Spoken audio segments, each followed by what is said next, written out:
ଗାଁର ଶେଷ ପାଖରେ ଥିବା ଛୋଟ ମାଟିର ଘରଟିରେ ରହୁଥିଲେ ନିଧି ମଉସା।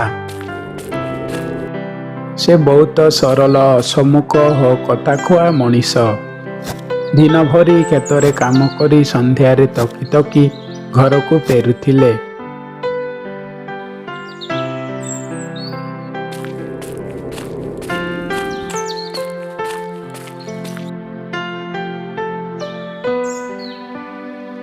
ସେଦିନ ମଧ୍ୟ ସେ କ୍ଷେତରୁ ଫେରି ଭାତ ଖାଇ ହାତ ମୁହଁ ଧୋଇ ନିଜ ପୁରୁଣା କାଠର କୋଠିଆ ଉପରେ ଶୋଇ ପଡ଼ିଲେ। ବାହାରେ ମଦ ମଦ ପବନ ବହୁଥିଲା, ଝିଙ୍କୁର ଡାକୁଥିଲା, ଚନ୍ଦ୍ରମା ଆକାଶରେ ହସୁଥିଲା। ନିଧି ମଉସା ଆଖି ବନ୍ଦ କରିବା ସହିତ ଗଭୀର ଗୁମରେ ପଡ଼ିଗଲେ। ସ୍ୱପ୍ନର ଆରମ୍ଭ। ସ୍ୱପ୍ନରେ ନିଧି ମଉସା ଦେଖିଲେ ସେ ଏକ ଘନ ଜଙ୍ଗଲ ମଧ୍ୟରେ ତାଡ଼ିଛନ୍ତି।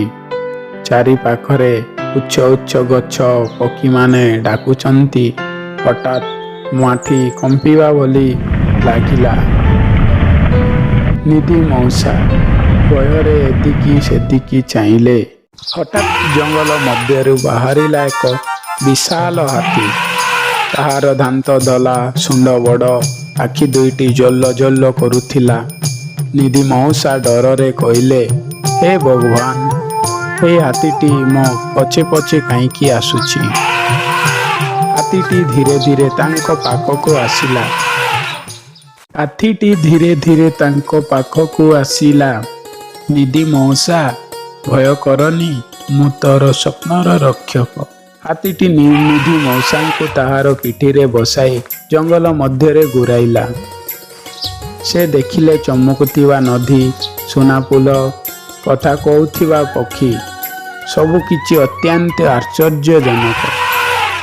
ହଠାତ୍ ହାତୀଟି ଚମକିଗଲା ଓ କହିଲା, ନିଧି ମଉସା, ସ୍ୱପ୍ନ ଅଧିକ ଦେଖିଲେ ମଣିଷ ଭୁଲିଯାଏ ଯେ ସେ କେଉଁଠି ଅଛି।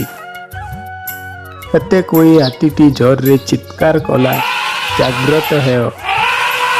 ସେହି ମୁହୂର୍ତ୍ତରେ ନିଧି ମଉସା ହଡ଼ବଡ଼ ହୋଇ ଆଖି ଖୋଲିଲେ।